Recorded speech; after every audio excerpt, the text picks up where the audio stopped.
नमस्कार. महाविकास आघाडीला चांगल्या जागा मिळतील, शिंदे गटाच्या खासदारानेच केला दावा.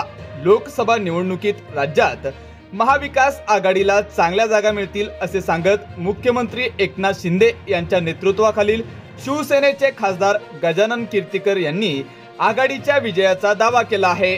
कीर्तिकर यांच्या या दाव्यामुळे महायुतीत विशेषतः शिवसेनेत मोठी खळबळ उडाली असून निवडणूक निकालानंतर राज्यात अनेक राजकीय घडामोडी घडण्याची शक्यता देखील वर्तविली जात आहे.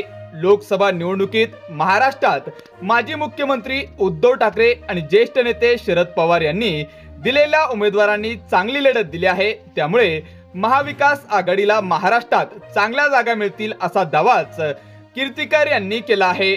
मी मुख्यमंत्री शिंदेच्या नेतृत्वाखालील शिवसेनेत 1.5-2 वर्षापूर्वी गेलो. त्यावेळी माझे कुटुंबीय विरोध करत होते, पण मी निर्णय घेतला आणि एकटा पडलो.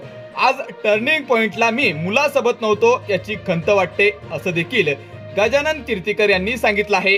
जून 2022 मध्ये शिवसेनेत फूट पडल्यानंतर गजानन कीर्तिकर यांनी मुख्यमंत्री शिंदे यांचे नेतृत्व स्वीकारले होते. त्यामुळेच शिंदे गटाचे खासदार गजानन कीर्तिकर यांनी महाविकास आघाडीला लोकसभेत चांगल्या जागा मिळतील या केलेल्या वक्तव्यामुळे महायुतीत एकच खळबळ उडाली आहे. यावर तुम्हाला काय वाटतं?